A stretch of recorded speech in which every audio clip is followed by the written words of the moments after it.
Welcome to the 395th of the COVID calls. This is a daily discussion of the COVID-19 pandemic with a diverse collection of disaster experts.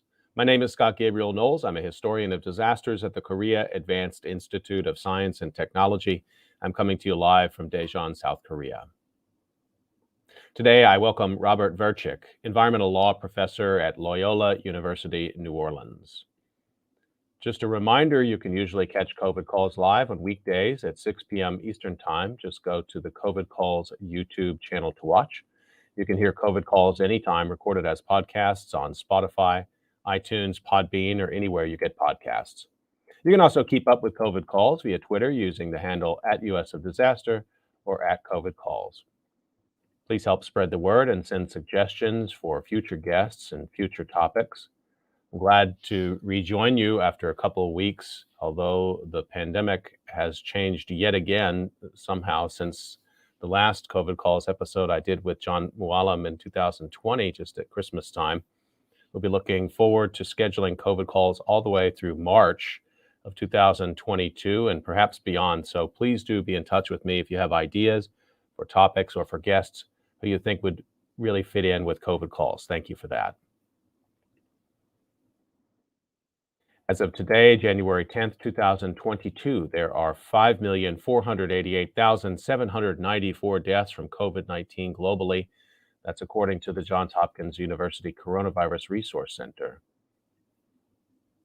I've been reading an obituary or a story of advocacy for those impacted by the pandemic, and I'd like to continue that now. This is a story going back to March of 2020. This was published March 29th, 2020. On CNN.com by Daniel Burke, and the title is Coronavirus Preys on What Terrifies Us, Dying Alone. Steve Kaminsky was whisked into an ambulance near his home on New York's Upper East Side in March of 2020. He never saw his family again. Kaminsky died days later of COVID-19, the disease caused by the novel coronavirus. Because of fears of contagion, no visitors, including his family, were allowed to see him at Mount Sinai Hospital before he died. It seemed so surreal, said Diane Siegel, Kaminsky's daughter-in-law. How could someone pass so quickly and with no family present? Mitzi Molds, Kaminsky's companion of 30 years, was quarantined herself, having also contracted the coronavirus. She worried Kaminsky would wake up and think she'd abandoned him. Truthfully, I think he died alone, said Bert Kaminsky, one of Steve's sons, even if a doctor was there. As the coronavirus stalks victims around the world, one of its scariest aspects is how it seems to feed on our deepest fears and prey on our primal instincts, like the impulse to be close to people we love when they're suffering and near death. The painful irony, the very thing we need in moments of fear and anxiety could also kill us. Many hospitals and nursing homes have closed their doors and placed COVID-19 patients in isolation wards to prevent the disease from spreading. One doctor called it the medical version of solitary confinement. Just a reminder, this article is coming from March of 2020. Priests are administering last rites over the telephone while families sit helplessly at home. The isolation extends beyond coronavirus patients. Amy Tucci, president of the Hospice Foundation of America, estimates that 40% of hospice patients in hospitals or nursing homes, 40% of patients are in hospitals or nursing homes, many of which have placed strict restrictions on visitors. Their families, too, are worried about loved ones dying without them. We crave closure, said Maryland psychologist Dr. Kristen Bianchi. So it's only natural we would want to be there in our loved ones' final moments. We want to bear witness to that process and say our last goodbyes. Something about dying alone seems to haunt us. To some, it may suggest the deceased's life lacked love and worth, and that in the end, they were forgotten. Some medical experts challenge the idea that scores of people are dying unaccompanied in hospitals right now. In many instances, they said hospital staff are standing vigil by patients' bedsides during their last moments. It's not ideal, they say, but they're not quite the lonely deaths we may imagine.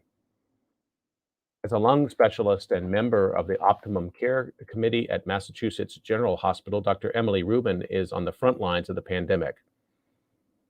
Even if the disease is too mighty, the ethic of not abandoning people is so strong. the hospital where 41 employees recently tested positive for coronavirus in 2020 in March, does not admit visitors except for limited circumstances like births and in some cases for patients near death. But Rubin said the situation is evolving rapidly as the virus spreads. In some cases, the hospital may connect families and COVID-19 victims electronically instead of in person. Other times, nurses and other hospital staff will step in to stand vigil. Even if the disease is too mighty, the ethic of not abandoning people is so strong, Rubin said. We feel like being present with people at the end of life is a huge part of what we do. People in a hospital are not dying alone. Still, shepherding patients through the last stages of life can take an emotional and physical toll on doctors, nurses, and other hospital staff, Rubin acknowledged. Dr. Daniela Lamas, a critical care doctor at Brigham and Women's Hospital in Boston, wrote about that toll in a recent New York Times opinion piece. The devastating image of the lonely deaths of coronavirus patients, she wrote, in Italy hangs over us all. Talking with one of the nurse practitioners in our hospital's new COVID-19 ICU one recent night, I asked what worried her most. Patients dying alone, she replied quickly. When we think about dying alone, we're really talking about two separate things, psychologists say. The fear that people we love will die alone and the fear that we ourselves will stare down death solo. It creates in almost everyone a sense of terror, said Bianchi of the Center for Anxiety and Behavioral Change. We want to be able to cushion the experience from what we believe will be a painful and difficult experience. We also want to be there because we imagine ourselves in that scenario. Before Steve Kaminsky died, a nurse practitioner at Mount Sinai set up a group call so he could hear his family's voices one last time. His face brightened, the nurse told family members, as each offered their tearful goodbyes or said, hope against hope, that they'd see him when he left the hospital. On a ventilator, Kaminsky himself could say nothing. When he died days later, it was a sudden and stunning end to 86 years of vibrant life, said Bert Kaminsky, Steve's son. But Bert Kaminsky said he took some solace from a dinner he shared recently with his father and his father's longtime partner. They went to a Vietnamese restaurant, drained a bottle of Merlot, and then feasted on ice cream. His father was his usual bon vivant self, Bert remembers. People shouldn't take it for granted that there's time to connect with them later, particularly older family members, Kaminsky said. This thing can come very suddenly. No visitors, no final words.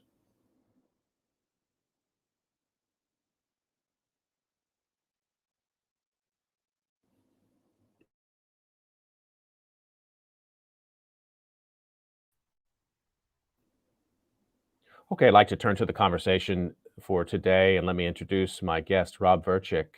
Rob Vercick is one of the nation's leading scholars in disaster and climate change law and a former EPA official in the Obama administration. He teaches at Loyola University, New Orleans, and at Tulane University. He also hosts the podcast CPR's Connect the Dots, which focuses on climate justice, health and safety, and improving democracy. Rob Vercick, it's great to see you, and welcome to COVID Calls. Well, thanks for having me. I'd like to start the way I generally do, just find out where you're calling from. I know you're in New Orleans, but if you want to get more specific than that, I think a lot of listeners will know what you're talking about and what the pandemic looks like there. Well, I am in New Orleans. I'm at my house, which is in a neighborhood called Uptown, which is by Loyola University and Tulane University, and by Audubon Park for people who might know that area. It's a little bit stressful right now with Omicron, but it is. We have a pretty high vaccination rate in New Orleans compared to a lot of cities in the South. We're around 86%, which is good.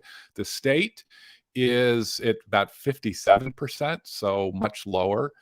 One of the things that we have LaToya Cantrell, who's been really, I think, pretty good for the most part about COVID protocol. One of the things she did is made sure that you can't get in a bar or a restaurant if you aren't vaccinated. And so that's how all my students decided to get vaccinated, and a lot of other people in the city too. So that's pretty good. But I have to say, we've got a lot of hospitalizations, something like 1,500, I think, in the state, and maybe 400 hospitalizations, I think, in the city right now. And, a lot of people are on pins and needles. At the same time, Mardi Gras is coming up. We are not going to cancel it this year. And some of the parade routes are a little shorter, I guess, but I have no idea what is in store for us in those last 2 weeks of February. So we'll have to see. And I remember those debates and discussions about Mardi Gras in 2020 and whether or not Yeah. the city and the city remained open through that. If I recall, were there any restrictions at all? I mean, any lessons learned from 2020 that carried over to the next year and beyond, or it's well, just a I different think pandemic now? what was so different, obviously, in 20 was we didn't have a vaccine, and so Right. and of course that was right before a lot of the. I mean, we had information about COVID, but it certainly wasn't dominating the news the way that it was then, and so. It was a super spreader event for sure, and then Mardi Gras was canceled the year after that. And now we've got vaccinations. Some of the crews, the organizations that the private organizations that run their floats, some of them are now, I understand, saying that you can't ride on the float unless you're vaccinated, which makes a lot of sense. Yeah. But I don't know if you've been in Mardi Gras here. I mean, it's fun. It's pandemonium though, and it's almost impossible to control crowds when they're that large. And of course, the bars and the restaurants just get stuffed with people. I can't imagine that they can really check, who's vaccinated and who isn't, and so on. So we'll have to see. I mean, even on an ordinary day, the concepts of Mardi Gras or New Orleans in general and social distance don't seem to work together. So yeah, it's true. Yeah, we're a real hugging culture down here. People talk with their hands, and yeah, it is. I mean, that's one of the lovely things about this city, but it's not good during a pandemic. We'll come back to talking about Katrina, I'm sure, but you mentioned the hospital capacity, and it did make me wonder, did the city ever recover the hospital capacity it had before Katrina? That's a really good question. It's hard in some ways because we have a smaller population than we did. In normal times, in non-pandemic times, I think we had a good capacity. I'm not a healthcare expert, but I think that's a fair statement. The distribution of who gets medical care and on what terms has always been hard, as it is in a lot of places in the United States. But I think, like everywhere else, healthcare workers are really frazzled right now. And they're, we all wish we had more beds and more resources than we do. Rob, do you have a memory of this pandemic that really crystallizes it for you? Well, like many people, I probably have a few, but one that I keep coming to was actually one that involves my father-in-law, who's now in his late 90s, and just the first summer of the pandemic. He lives in Washington State, and I was out there in the summertime, and often I'm out there with the rest of my wife's family and so on. And he and I have a really good relationship, and we always like to, maybe once a week, whatever it is, have a martini, right before dinner or something he really likes to do and has done all of his life. And when I showed up that summer to his house, I couldn't go in, right? No one wanted to be the one that got that got him sick at 95 or whatever it was that he was at that time. And it was cold and windy, even though it was summertime out there outside of Seattle. And so we agreed. I said, let's go on. So we went outside on the deck, and he made martinis in one glass. I had, we were literally about 20 feet away. 20 feet away on that deck, looking at each other in jackets and blankets, and just kind of trying to talk over that space in the wind. And we toasted, and then it started to rain. and we stayed out there. We just I can picture it. I can picture your glass filling up with the rainwater. And I thought, well, there it is. He's not going to get COVID, but he's going to get sick from being outside in the cold, from exposure. But that wasn't the case, and we ended up having a good time. And We still have martinis on Zoom every once in a while when I'm here in New Orleans. So that's well. I was going to ask. I hope he's still doing well. He is doing well. Yeah, he gets a little stir crazy, but we all do. Yeah, that describing that vignette is one that it makes me think of my father-in-law, who would love to join you there on that, exactly. on that deck, or you all might like to join him where he is in Massachusetts. But you know, of course, those daily routines are incredibly important, and you know, it speaks a bit to the news story I read, which was from 2020, but is still relevant about people, just isolation and loneliness at this time, not in death, yes, but even in life as well. Yeah, I think that's right. So let's pick up a little bit about your work, Rob, and but I'd like to start with the book you wrote after Katrina, Facing Catastrophe: Environmental Action for a Post-Katrina World. And you were at that time already getting engaged with work with the EPA. So I mean, this is right after Katrina. People are still trying to make sense of what happened. I mean, it's a few years after, but I mean, the sense making about what was going on is still very lively in the United States at that time. I think the book came out in 2010. You were probably working on it, I would imagine, either before Katrina or immediately after. So talk to me a little bit about that book. And I want to find out how, in general, looking back at those concerns through the prism of COVID, how you see some of that differently today, if you do. Yeah, well, the answer to your question about when I started writing it was right after the storm. It was a kind of like therapy. I mean, you know, literally, I was, you know, not in my house. You know, our house took on 15 feet of water, and so it was a mold farm for many weeks.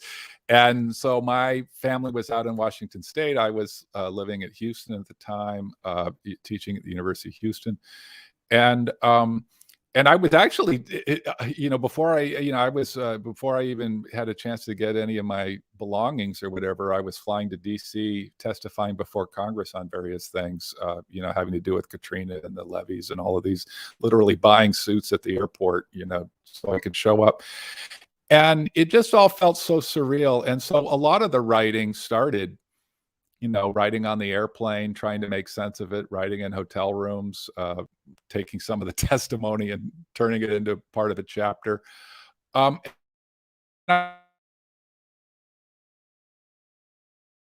this kind of loneliness, you know, because I felt very disconnected. I felt like nobody understood what I was going through. Other people in the city I thought understood, but I don't think anybody else did. You know, that was my view. And I thought, well, I want to share this, you know, for myself and my family. And then I also want to make sure that I can write it in a way that's relevant for the future and for other types of places. And it seemed to me that the lens of environmental protection was a good one, because environmental protection is about surveying risks and things that might happen in the future, and trying to make good decisions so that you can enjoy life and flourish, but at the same time not screw things up. And I thought it was a way to bring in things that I saw. There were terrible unfairnesses, you know, having to do with injustice of all kinds. There were issues about people not understanding or communicating properly about risk and about sort of potential harm. And then at the same time, too, I think that there was an over-reliance on technology. Technology is wonderful, but so are a lot of our other ecosystem services. And so I found that was a way to bring all of those together. And I said right then, you know, it was kind of a funny moment. You may know, you know, as an academic or researcher yourself, sometimes you get in a point and you're like, well, what's my next thing going to be? What's the next direction I'm going to go? And after that storm, I said, you know what? Everything I do is going to be about climate change and protecting against the worst of climate change, because storms like that are obviously something that are amplified as a result of that. And so that's what I've done. The rest of my career has been climate change, and I'm actually writing a new book now that is going to be called "The Octopus in the Parking Garage," and it's about climate resilience for a popular audience. And so I'm taking up where I left off. And just to recover that moment for a second, I mean, I think journalists have gotten much better, and mainstream media at least has gotten much better about being able to talk about weather events and climate change and not get tripped up Yeah. in pausing and hesitating and saying, well, we're not totally sure about this one, but wasting a paragraph of an important news piece on that. But in 2005, that was very common to still sort of ask that question. And I'm not sure it was asked in good faith even in 2005. Maybe some people still asked it in good faith. Can we connect Katrina to climate change? So, I mean, recovering that sort of moment of contingency is an important one, and you were pretty forceful about that. Yeah, I mean, you can't say that Katrina was would have not happened if we didn't have climate change. You can't say that. But what you can say is that the waters at the time were really warm and that they contributed energy to that storm. And that, it's sort of like an athlete who takes steroids or something. You can't say, oh, well, that was the home run that was done with steroids. But what you can say is that steroids over time changes a ball player's record in various ways. And then you can say the same thing, I think, about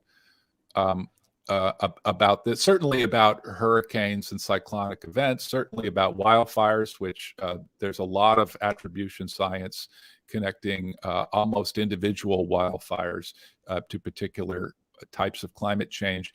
I think the one that we don't have as good a beat on right now are tornadoes, and of course those have been in the news. But there is a theoretical basis to link tornadoes with some kinds of climate change. So I think the bottom line is it doesn't matter so much about one individual event. The issue is we're going to be having more of these kinds of events because in part of climate change. And so we have to do two things. We have to reduce carbon so that we reduce the odds of that kind of amplification. And then the second thing we have to do is to prepare on the ground for a wilder set of weather events. Right. And, that attribution, I understand why people want to make that link, but it seems it's something else you've written about in terms of social vulnerability to disaster.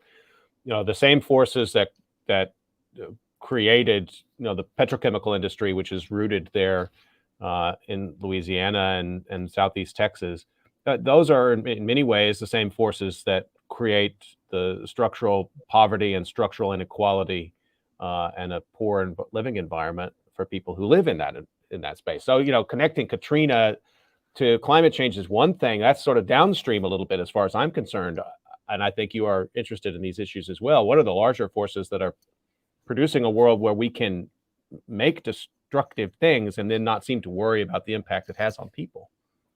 Yeah, I think the fossil fuel industry is is a fascinating thing. I mean, and obviously here in Louisiana, it's quite attached to the fossil fuel industry. There's a lot of pride on here for the technology that's been developed. I mean, they invented offshore drilling here in the state of Louisiana, and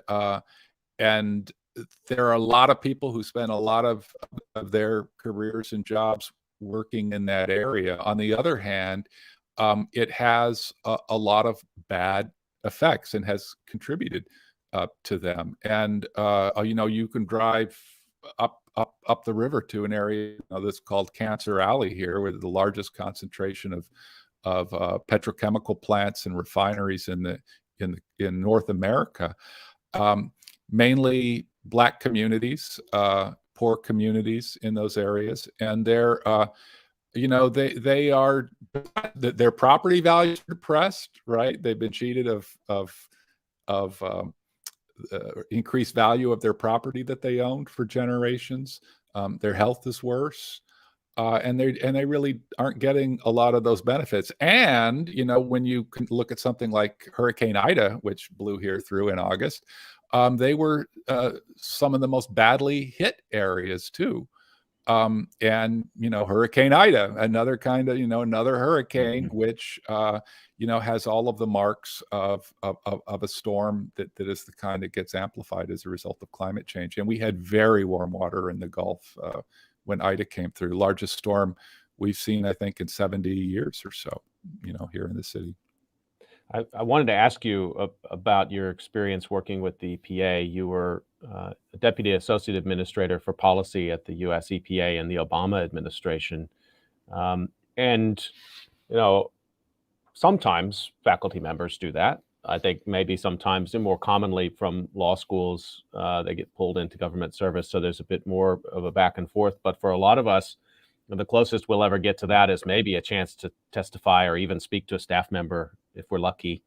So maybe you could tell us a little bit about what that experience was like, to be front row when environmental rules making is happening. Well, it's pretty. It's a busy job. It's a very challenging job. I loved it, to tell you the truth. We had a super team at the EPA. This was the first term of the Obama administration under Lisa Jackson. Mhm. The political appointees were very, very top-notch folks. But I'll tell you what, the staff, the everyday career staff at the EPA, I mean, they're just they're all gems. They're all the best in their fields. And so I was working in what's called the policy office. I was actually a deputy of that office, was in charge of essentially supervising, a large portion of the rulemaking going through EPA at the time. It was like being in a candy store in a way, because you go to meetings and there's a rule about lead in products. There's another rule about air pollution. Then there's a rule about carp in the Great Lakes, and it does everything all kind of at once. And those experts, those people at EPA were very, very top notch. I learned so much being around them and learning about how they do their jobs, and how dedicated, really they are. It's a testament to how well suited you are to your area of expertise to describe showing up to learn about lead in drinking water or carp in the Great Lakes as a visit to a candy store. And of course, as you were describing those things, I was getting very excited too. So maybe I enjoy shopping at the same candy store. I just want to remind folks that you're listening to COVID Calls, and I'm talking today to Rob Vercick. And Rob, let me turn to your thinking about disaster justice, and I want to bring this back to COVID as well. And you've been working on this topic for a while now. You published an article in Environmental Law and Policy Forum going back to 2012. And I'm going to just, this is a piece about disaster. Let me get the title here right in front of me. Disaster Justice, the Geography of Human Capability. Disaster Justice, the Geography of Human Capability.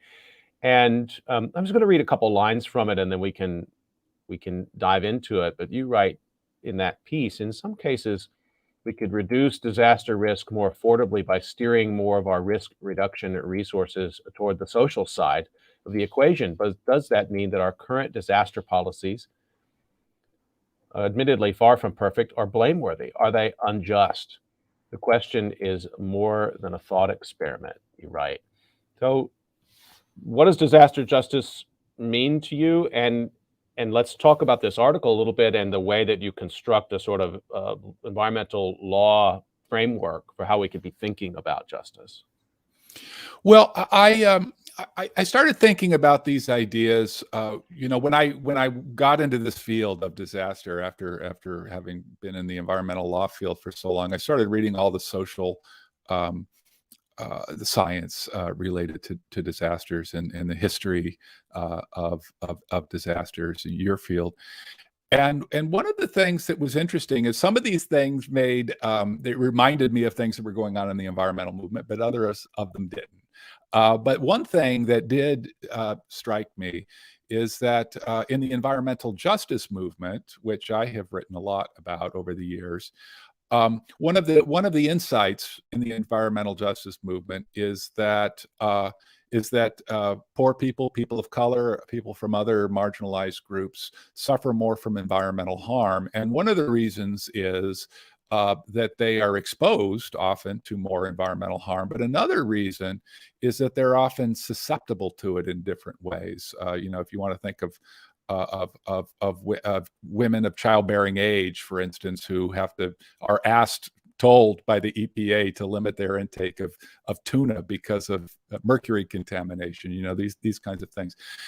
And so I started looking in the literature on disaster, and I mean, historically we know. I mean, you can, if you study the history of almost any kind of disaster in the United States or in Europe, for that matter, that there's the poor and outsiders, marginalized groups will bear a disproportionate burden. I mean, you can't listen to American blues music without getting that message. Everything's about a flood, right? And about the harm of poor families during floods and things like that.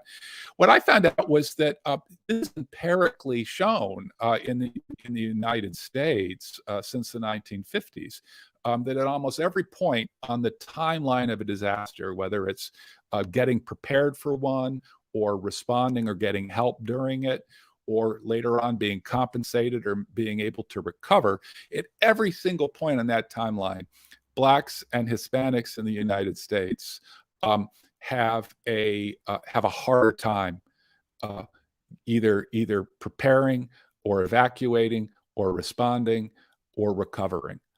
And so it's built right in the system. And the reasons for that, if I could just sort of oversimplify a little bit, it has to do with something I call geographic resilience, or lack of it, and social resilience. And so the geographic part is that for a variety of reasons, certain groups are found more readily in areas that are prone to disaster, whether it's wildfire or whether it's the flooding of rivers, floodplains, these kinds of things. A lot of that has to do with property markets, and property markets, of course, have been racialized for years in the United States. And of course, if you're poor, you can afford the cheaper property, and it has more exposure, more geographic, physical exposure.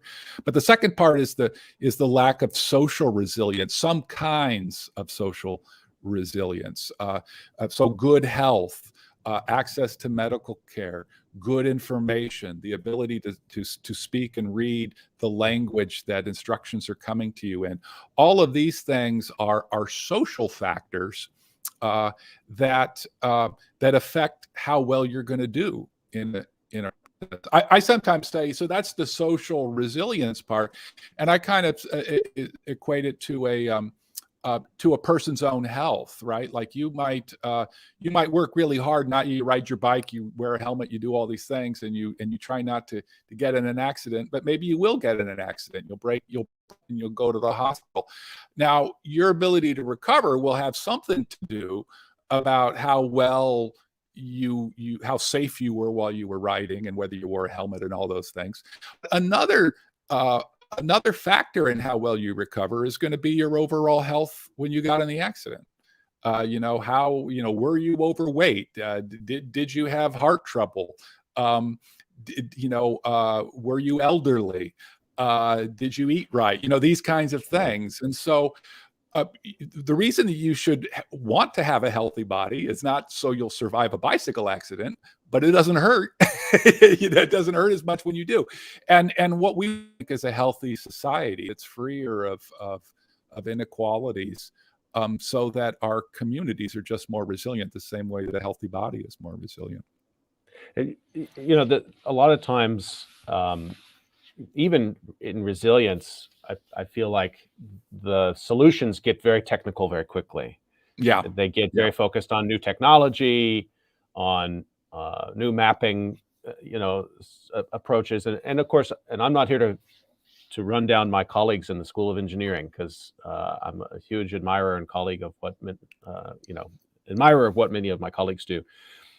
But I don't hear a discussion of justice a lot of times in that regard. What I hear is about technological fixes, working with communities. Maybe sometimes the community appears as a kind of a black box, and that work is left to somebody else. But when you move the discussion into the justice frame, it fundamentally changes it, doesn't it? Yes, it does. And I mentioned that I thought there was an insights you could find in one discipline that could be applied to another. One of the insights that I found actually in the area of social science and disaster was the insight, this concern, as perhaps limited as it is, but this concern with what is sometimes called social vulnerability, and what academics sometimes call social vulnerability. And Susan Cutter and some other geographers and people who study disaster have done a fairly good job at trying to say, hey, you know, issues of gender, LGBTQ status, um, race, income, age, disability, all of these things are associated with one's ability to absorb a shock and then recover better from it. But having been in government, I can tell you, right, that it is it's easy to say those things, but it's hard to implement them. And I found this out when I was in the administration. I was working on a rule at one point that involved the Army Corps of Engineers. It was an executive order from President Obama, and the executive order essentially said, look, Army Corps of Engineers and all you other agencies, when you build things, we want you to do a kind of inquiry that takes into consideration more social effects as well as the economic effects. If you build a levee that's going to leave some people in and some people out of protection, we want some information about the demographics and about how that might affect the community and these kinds of things. And there was a lot of pushback, from the Army Corps. And at first I thought, oh, well, that's just because they don't care about, this. And what I gradually came to understand is that the very good people working at the Army Corps, they didn't have any experts in any of those fields. And they certainly didn't have money to hire them. Right. And so, I had one person tell me, he says, we're going to have to start hiring anthropologists now. We're going to have to start, hiring different kinds of economists. We're going to have to start hiring historians. Yeah. And I was like, yeah, you will, but that's easy for me to say because it's not my budget. And I think that's what this means when we say it's more complicated, is that you just can't run a cost benefit analysis and say this is the right answer. You have to look further, and that's harder. When we do talk about disaster and justice in the context of, let's say, Katrina or COVID, it also seems to me, to a certain extent, to lay greater emphasis on what government can and should do. I mean, if this is fundamentally a justice problem, then we turn, when we want injustice to be adjudicated, we turn to the courts, and we turn to the political process. That seems to somehow be against the grain of where the United States is as a society right now. Even Democrats get elected and reelected talking about shrinking government these days. It's not only Republicans.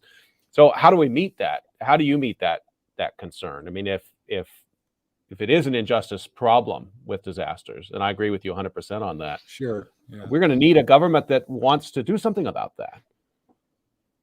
Yeah, it's a hard question, and I'm going to bring it to COVID if I can, because just to show you how these things all get connected. So here in Louisiana, the deaths from COVID, and these are older numbers. They generally came from the 2020 and 2020, but the proportion of African Americans who died of COVID in Louisiana is much higher than their demographics would suggest. So it's an indicator. Being African American is an indicator of a COVID death, and there are lots of reasons for that. But one reason has to do with the types of jobs that people have, and whether they're outward facing, and whether they could do their work at home, or whether they were, driving the bus, or packing groceries in the grocery store, and these kinds of things. It's also true in Louisiana. Actually, it's true in the United States. We have a study from the Harvard Public Health School in 2020 showing that exposure to fine particles, soot-like particles, pollution in the air, leads to a larger increase. If you've been exposed over time to that, your chances of dying of COVID, if you get it, are much higher. And that explains a lot of the people who are in Louisiana too, who, in these areas that I've told you, these poor areas where there's a lot of pollution. And so, all of a sudden it looks like, well, if you want everyone to be sort of more resilient in terms of COVID risk, you need to control pollution. You need to control occupational safety. You need to get people more bargaining power at their job, which means unions or whatever. And pretty soon you've got this long, very sort of progressive list of all of these things. And how do you convince people that, hey, we need to do all of this because if there's a hurricane or another pandemic, we want to have a more resilient society? I think it's hard to make. I mean, I can make the case economically. I think it's hard to make the case politically to people because that's not how people experience political issues. I think they think, as I do too, as a voter, they think with emotions. And they think with their rationale, and they think, with different experiences. And so I really think a key to all of this is just broader communication with people of all different sorts, and broader connection with people of all different sorts, which is hard in a pandemic. We need to build empathy, and I think that is probably a more effective thing in the long run than trying to make the case just with economics. I mean, you can make the case with economics, and one should, but I don't think that's enough. Well, let me just remind everybody you're listening to COVID Calls, and I'm talking to Rob Vercick today, environmental law scholar. To that last point that you made, Rob, for a long time, people quote these statistics. I think they go back to the 1990s. For every dollar we spend on resilience, we get a fourfold return in the economy. And I can't tell you how many different contexts I've heard that. And sometimes people say for every dollar we spend, we get tenfold, and I'm excited about that. That makes sense. But I'm with you. I don't see how that actually translates into action, because I don't know many people who would be motivated to follow an issue through, to stand by their neighbor, to even sign a petition if that's the reason for it. It has to be something more fundamental than that. But to this concept of disaster justice, is it? I guess the other thing I wanted to ask you about it is, how do you see its connection to the environmental justice movement more generally? Are they pretty much the same thing, but disaster justice is somehow more inclusive, or are we really talking about basically the same thing with different terminology? Yeah, I get in this conversation a lot because, if you follow this kind of work, you get disaster justice, climate justice, environmental justice, worker justice, these sorts of things. I think that they are all, of course, related. I think that when I think about the justice part of any of it, one of the things that occurs to me is that that we need to think about people who are going to. We can identify the people who would be better off in these sorts of progressive fantasies, right? But there are going to be people who are going to be worse off, at least initially, whether it's workers in the fossil fuel industry, or whether it's people who lose their job because of the pandemic. They're no longer, able to be, on the shop floor or whatever it is, or, and we need stronger safety nets and stronger transition systems to move people in that direction. One of the, this is maybe going a little sideways here, but one of the things I think is so interesting, there was a piece in the paper today, I think it was the New York Times, saying that in West Virginia, Senator Manchin's state, the owners of the coal mines don't like the Build Back Better plan because it's gonna ratchet down the consumption of fuel. The coal miners are okay with it. In fact, they like it. And one of the reasons they like it is because there's a just transition piece built in to that legislation that would provide a solution and maybe get them in different kinds of work that they might have preferred to begin with. And so I think one of the things that's about this is value, is what the values are, and what the solutions are. So, COVID to me is just an amazing example of something like this. When it looked in the very beginning, at least to some people, like the solution was to stop immigration and travel from China. Right. There were certain folks on the conservative side who were like, "Let's do it," let's. And if you think about Ebola, right? When we had the Ebola outbreak, and the first reaction was, we have to stop air travel from African countries or whatever it was. All of a sudden, the conservatives had no problem seeing the threat of a virus. It's only when the threat of the virus starts to impinge on values that they really care about, like being able to go where you want, when you want, and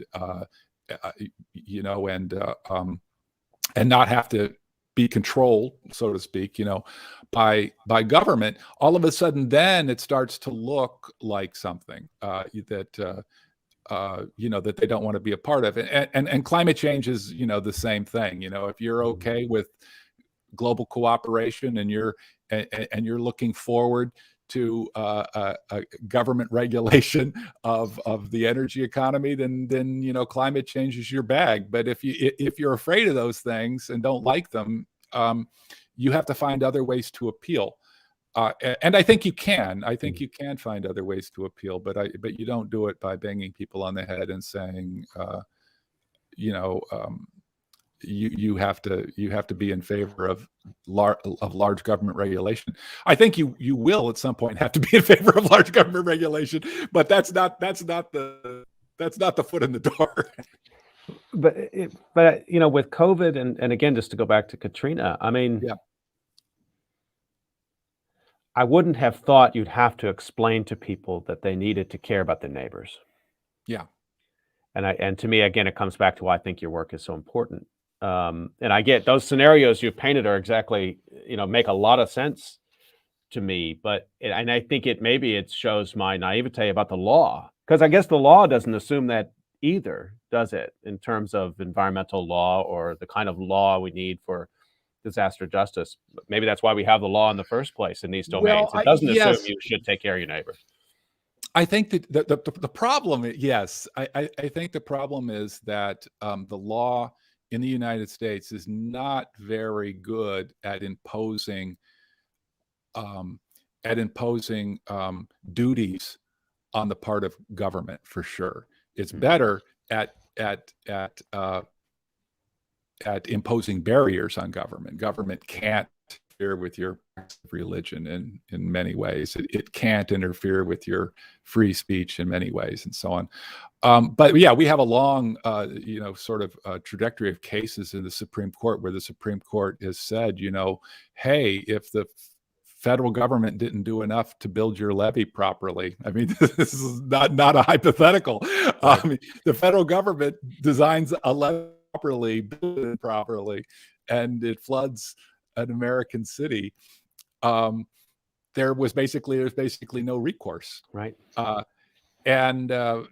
And I think that's I think that's a problem. One of the bigger, I won't say a bigger issue, but one of the things I'm watching right now is the current Supreme Court, because when you have we had this emergency hearing on Friday having to do with these two vaccine mandates, one for facilities receiving Medicaid care support, and then the other one an OSHA requirement on large on businesses on their employees. My reading in those cases is that there are statutes passed by Congress saying that the OSHA or the Department of Health and Human Services, that they are able to you do things to protect people. The Supreme Court, at least to hear what I think is maybe a majority, the questions that were asked, um, were basically skeptical that Congress would have given the power of, let's say, OSHA to require a vaccine for people in the workplace. Now, the statute doesn't say vaccine, but it does say protect health of workers. And so to me, that's not lots of easy to connect.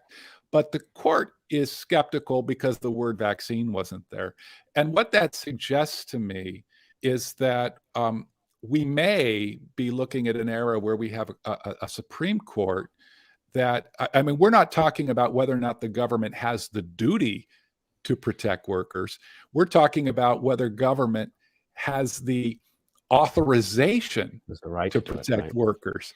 And here we have a court saying, well, I'm a little skeptical, and I think that if the economy is going to be affected in a major way, this is what some of the justices were suggesting.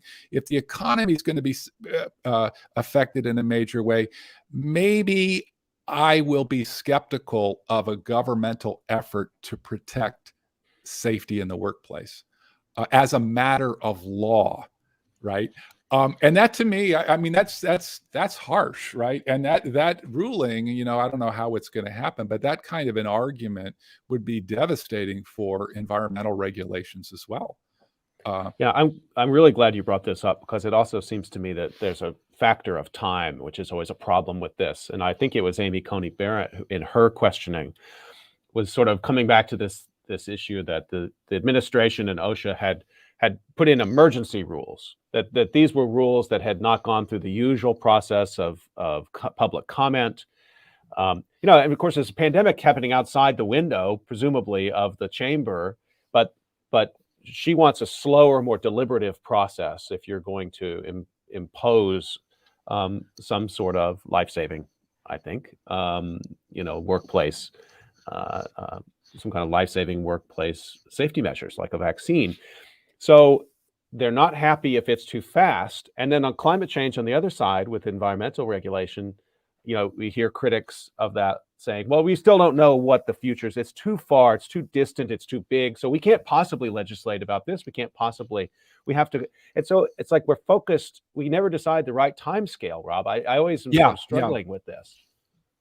Yeah, well, it's good that you bring up climate, because when I may be one of the few that when I see this COVID hearing, I think about climate change. The reason is that the EPA in the Obama administration and now in the Biden administration is struggling to find more creative ways to use the Clean Air Act in 1970 statute to control carbon emissions.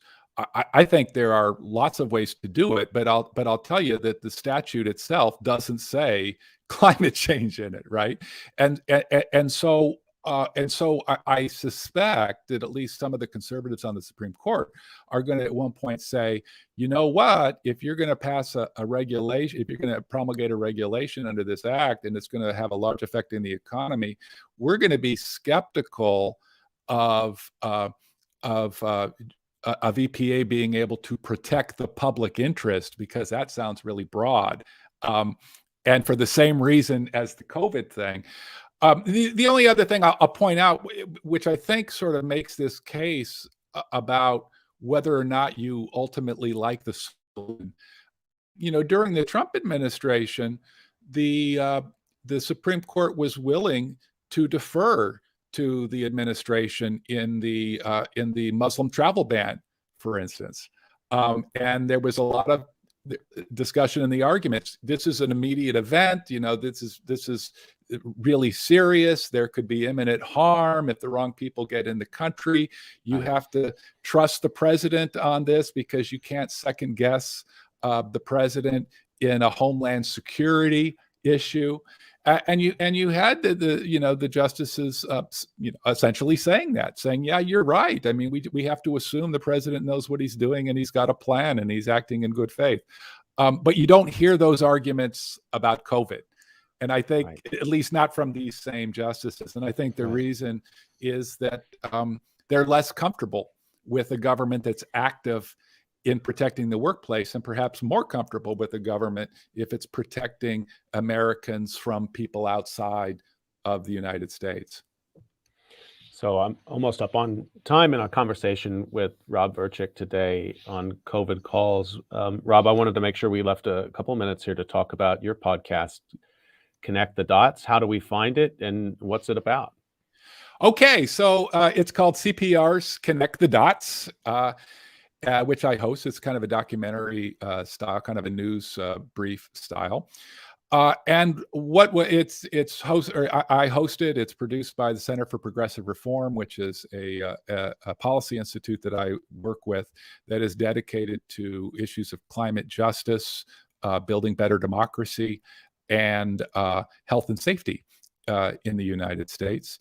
And that's what this podcast is about. It's for real people, people that are interested in how climate change is what we're looking at this season, adapting to climate change, how it's going to change where people move and live, how it's going to change the jobs that people seek, how it's going to change people's lifestyles and types of recreation. So and I interview experts from, all kinds of places, but also regular people, including one couple that has made the choice to live only in their car. They have no home, and they just and they live in all different parts of the country, and they follow the best climate. So you hear a lot of interesting ideas out there. Wow, that's amazing. And when you do the podcast, and you said it's for a general listenership. Yeah. I struggle with this, so I wanted to ask you sort of like any tips. I mean, we talk to experts all the time, and translating what can often be very esoteric discussion into kind of issues we can get our hands around is really hard. Yes. So how do you do it? I talked to a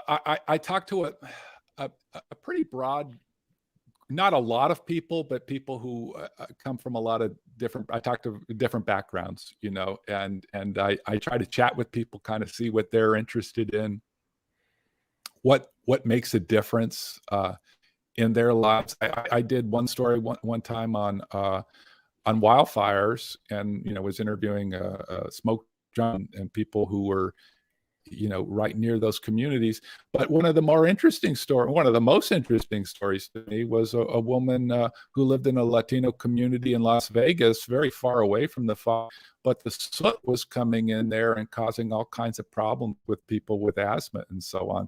And we ended up spending a whole, quite a bit of time just talking about pollution problems because of the soot. Something that, a lot of people you don't see on the news, but there it is, people going to the emergency room because of it.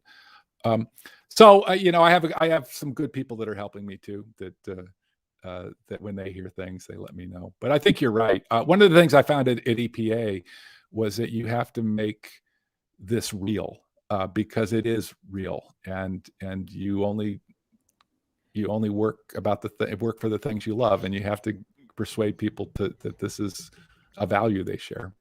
I think you can find the podcast on various platforms, and you can also find it at the website of Progressive Reform. So you can go to progressivereform.org, and you'll find CPR's Connect the Dots podcast right there. So everybody should definitely check that out. And just on the way out, I wanted to highlight, and as I was doing a little research before we talked, and there was a news story about you as a teacher in this time, and from last spring, and the students. These kinds of stories, I still like to shine light on them because everybody thought, oh, we're going back to the classroom in the United States, and then Omicron came, and many universities have pivoted back to remote, and the student. So it was a news piece that talked about your students kind of surprising you at the end of the semester with a gesture of thanks.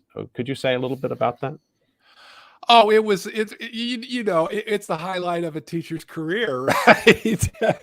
I had about 50 students. They were all first-year law students, and we had been through the ringer, through Katrina or through COVID, like everybody else, and had been on our Zoom in our Zoom room way too long. At the very end of the year, nobody had their screens turned on. And so I said, "Hey, nobody has their screen turned on." And I said something like, if you feel comfortable, turn your screen on." Last day of class, because I assumed there might be people who were traveling or whatever it was. And as it turns out, they were surprising me, and so all the screens lit up, and they all had made handmade signs and things like this, and they were very dear, sweet, saying that they really appreciated, all the work that we'd all put into the class. What was interesting is they put it on Instagram, and then it almost immediately went viral. And I don't know how many views. It has millions and millions of views, which is why it got in the press. And I'm not on Instagram, but I've read a little bit and so on. And I think one of the things that people liked about it, I think, was that it was a moment of gentleness. Kind of, they were being very nice to me. I was like, "Look, it's a tired year. If you feel like you can turn your screen on," but I wasn't requiring it. And I just think it was like one of those moments that said something, that was very real and kind. And so I'm glad that I was some way a part of it.